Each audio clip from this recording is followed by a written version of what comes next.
Okay, so now we are going to discuss how this glorious Mughal Empire slowly came to an end. Now, first of all, we should note that in 1707, Aurangzeb died. So, this was the empire. Okay, so this is something we have discussed before. So, this was the empire, okay, in 1710. So, this was the empire under Bahadur Shah. Okay, so this was the empire under Bahadur Shah. So, notice all the green. So, this is all Mughal Empire.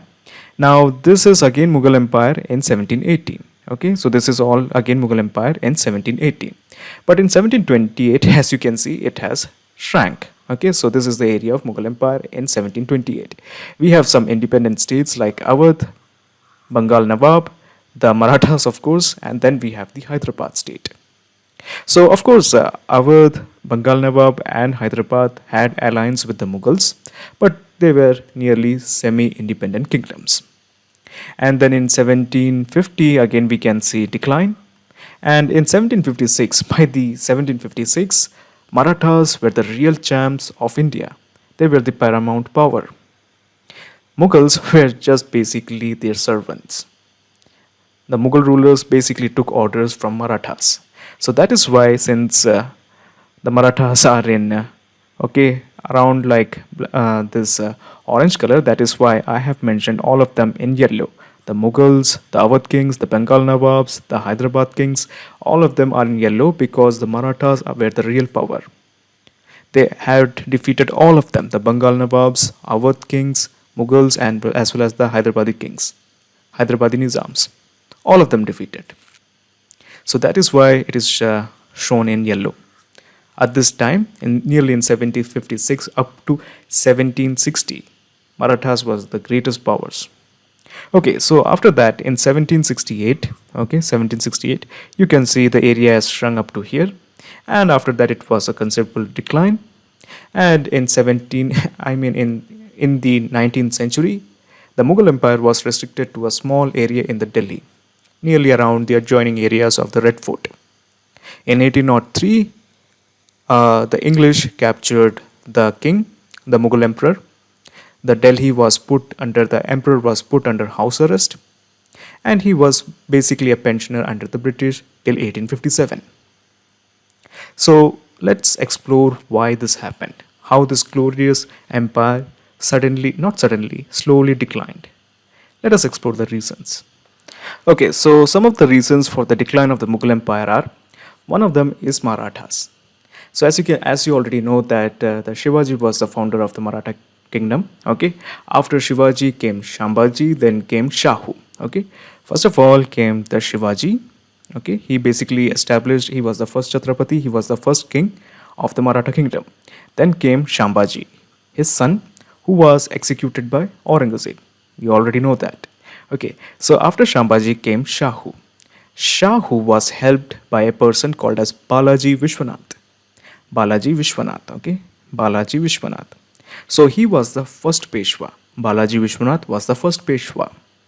So Balaji Vishwanath started a series of office. So this office was known as the Peshwas, basically the Prime Minister of the King. So Balaji Vishwanath was the Peshwa, first Peshwa. Then he was succeeded by a guy called as Baji Rao. Baji Rao, you already might have heard about Baji Rao. It was played by Ranveer Singh in the movie Baji Rao Mastani. Okay, so Baji Rao, he took the Maratha kingdom to a greater level. They practically reached Delhi. Okay, so after Baji Rao came Nana Sahib. Under Nana Sahib, the Maratha kingdom expanded even more. So the expansion of the Maratha kingdom continued till 1761. 1761, they practically expanded till Lahore. Okay, under Raghunath Rao, Marathas expanded till Lahore.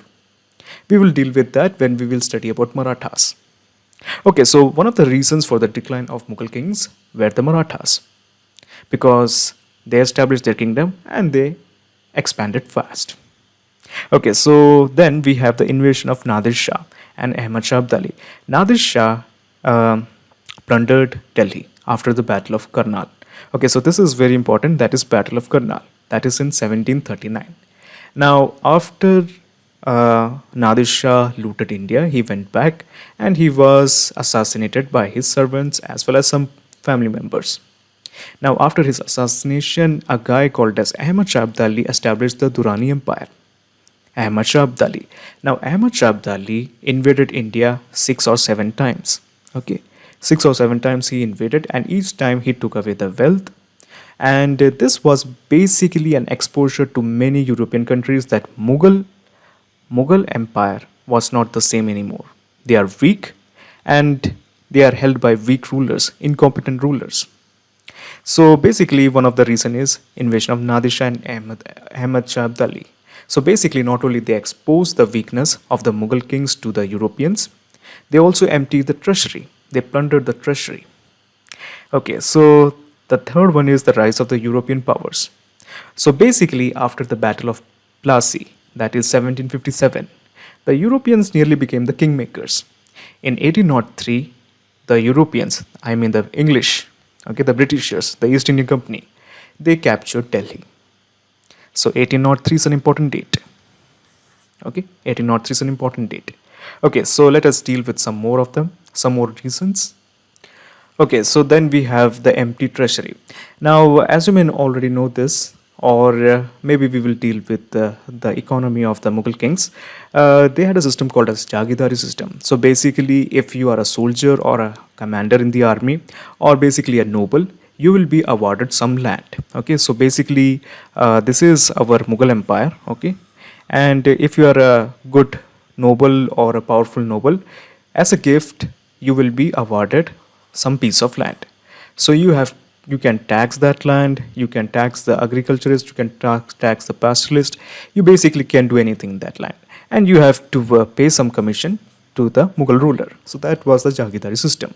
Now the problem is, as the Mughal Empire grew, the Jagidars also grew. Okay, so there were now many Jagidars. So there were many Jagidars. Now the problem was that the Jagirs, basically the land was very less, but the Jagidars were very many. Many of them. There were many of Jagidars, but the land, the Jagir was very few. Now, basically, the Mughal kings, the Mughal emperors awarded Jagirs to those who could extract the highest revenue. Now, this put a toll on the agriculturist, I mean the crop holders, on the businessmen. So basically, it eroded the economy. So it is one of the reasons why the Mughal kings, especially in the later Mughal kings, they had nearly empty treasury. Furthermore, we had Shah Jahan. His building activities actually took a toll on the treasury. Then we have Aurangzeb. Aurangzeb, 26 years of war in the Deccan, nearly depleted the Mughal treasury. It is one of the most important reasons why Mughal Empire slowly came to a decline. Then we have the size of the empire. Okay, so basically the size of the empire is the Mughal Empire actually stretched from Kandahar. Kandahar was lost actually during the time of Shah Jahan, but still it extended from Lahore to Karnataka, to the deltas of Godavari and Krishna. A huge empire. So managing this was very tough, and weak, incompetent leaders after Aurangzeb, they couldn't manage it. There were repeated invasions from northwest. Okay, so we will deal with that later. Now, intolerance and social harmony. So basically what happened is the Mughals were always viewed as invaders. Okay, even though rulers like Akbar, Shah Jahan, even Jahangir tried their best to show that they are with the people, they are actually Indians, not Mughals, even though they took the pride that they are Mongols, but still they tried their best to show that they are born out of Indian mothers. They are as Indian like the rest of the subjects. But that didn't really appeal to the most of the people.